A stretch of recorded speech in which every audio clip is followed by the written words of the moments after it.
In this video, we're going to talk about Thanksgiving and whether Christians should be celebrating Thanksgiving.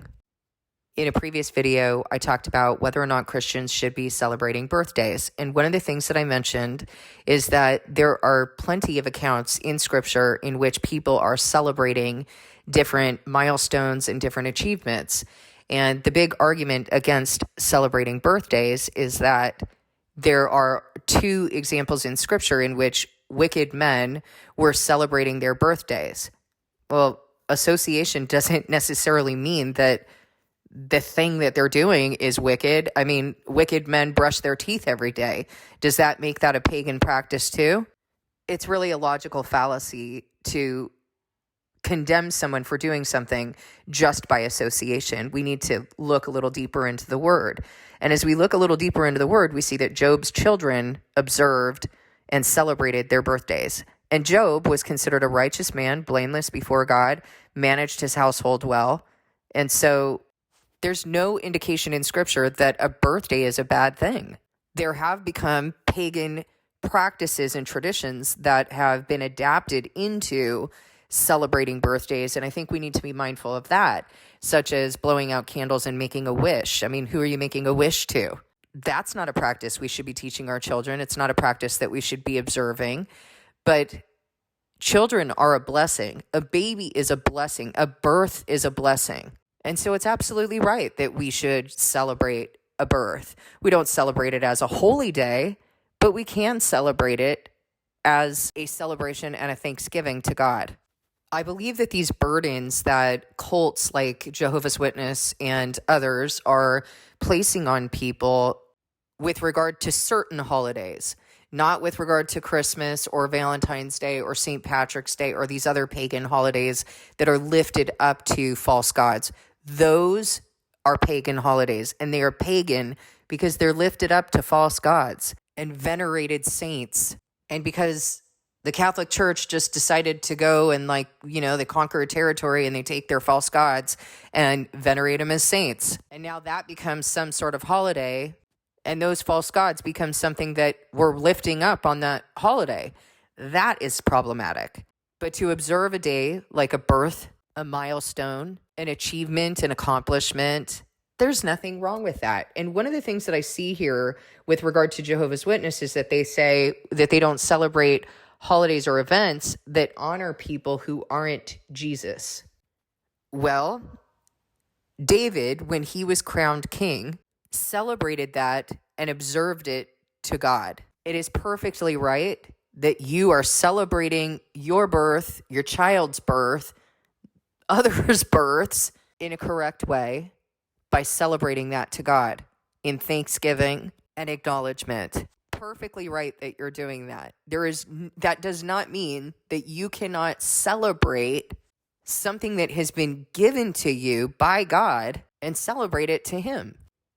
However, or nevertheless, I would not say that celebrating Christmas and justifying that as celebrating to God some pagan holiday that is supposedly Jesus' birthday, which it is not, but a holiday that has roots grounded in false gods, that's just flat out wrong. That's just flat out a justification to go along with the world. But here we need to be using discernment. A birthday has no inherent pagan roots. That birthday was given by God. That blessing was given by God. Celebrate it to Him. And don't let others add, whatever you've learned in the world about blowing out candles and making wishes and all these other things that pagans have added to that. Don't engage in that. On the other hand, holidays that pagans have lifted up to gods, false gods, and started it because of that, we don't engage in that at all. I hope that distinction is clear and that we're making sense about that.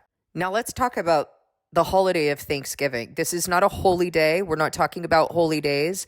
But then again, we are not only allowed to observe holy days. The Bible has several accounts of celebrating many other days and accomplishments, many other blessings given by God. So we always observe it to Him.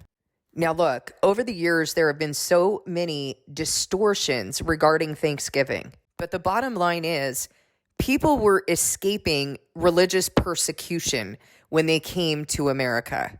British settlers were escaping religious persecution by the Church of England. And God gave them a land where they could worship him freely.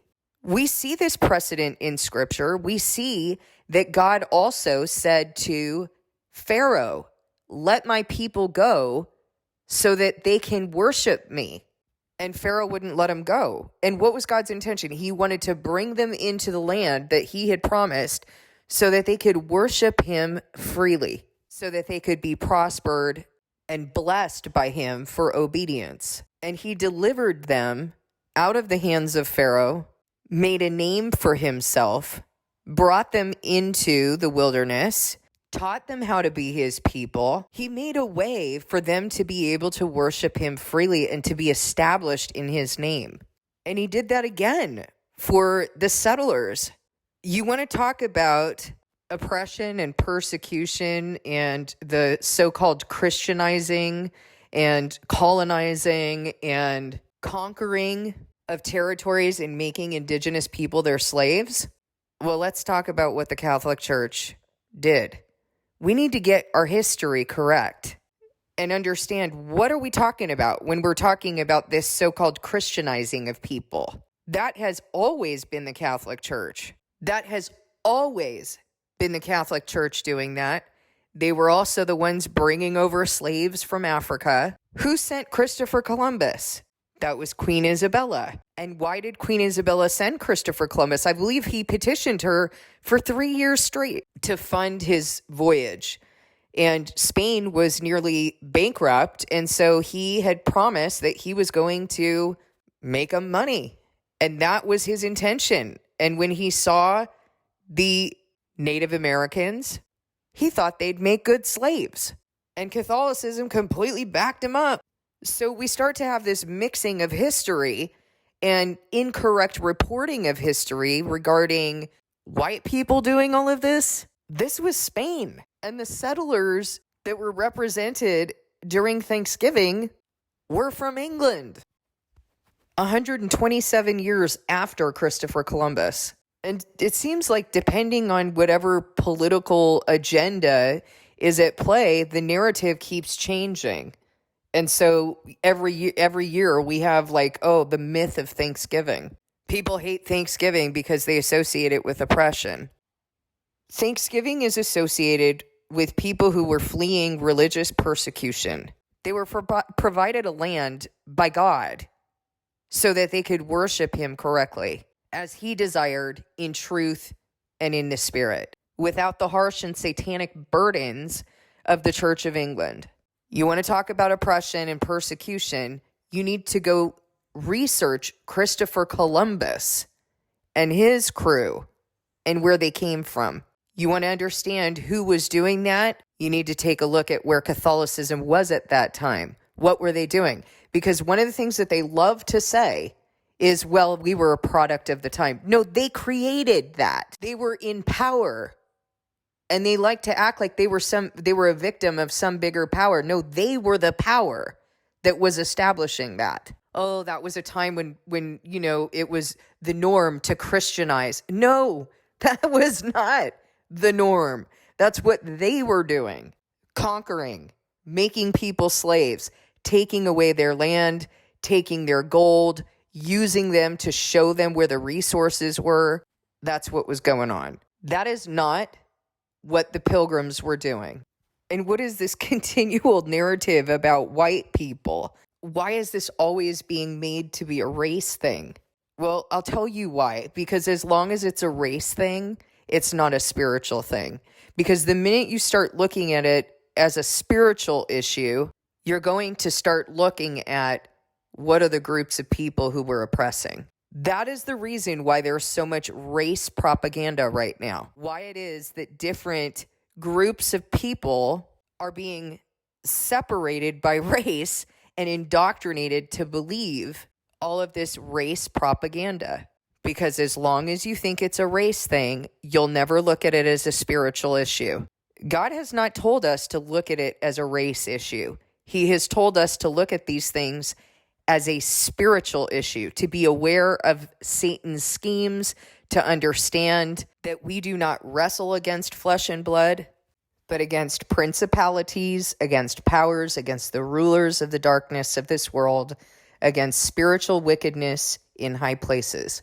I really want to encourage you to start looking at the groups of people who have oppressed and how that was established, who was colonizing, who was in power, how did these things come to be? But as far as Thanksgiving is concerned, it is not a pagan holiday. It is something that you can celebrate to God, that you can celebrate that there was a land that God set apart for people to worship him freely, for people to escape religious persecution so that they could worship him freely. This is not a race thing. There was plenty of land. If evil people have done evil things, then check out who's done it. What's the history? Who was in power? Who had the ability to do that? People didn't have the ability to do it because of the color of their skin. They had the ability to do it because they were in power. Who was in power at that time? And why do you think that there is such a case against Christianity right now? Because there's a huge case against white people. There's a huge case against Christianity and how oppressive Christianity has been, how self-righteous Christianity has been. And, I agree that some of these things have happened, but I do not agree that that has been Christianity. That has been counterfeit Christianity, and that is what we need to be focused on. The racial propaganda is simply propaganda in order to distract us from understanding the spiritual war that's been going on and the spiritual war that we contend with today. Now, the other thing that I want to say is this is not a religious holiday, or holy day. That's not how we observe this. We acknowledge God for giving us freedom to worship, for giving us land to worship on, where we are not being persecuted, at least for the moment. And that's how we can observe this holiday. So understand the truth about this holiday, that English people, English settlers came here to escape religious persecution. The Church of England colonized, not the settlers. The Church of England was persecuting. So if you want to blame someone, blame them. And in 1776, we declared independence from all of that. It was a long haul. There is a lot to be celebrated here.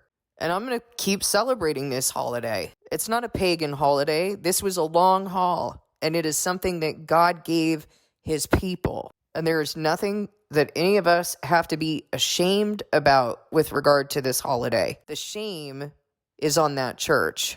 Feel free to comment and continue the discussion. Thank you for listening. God bless you, and I'll see you in the next video.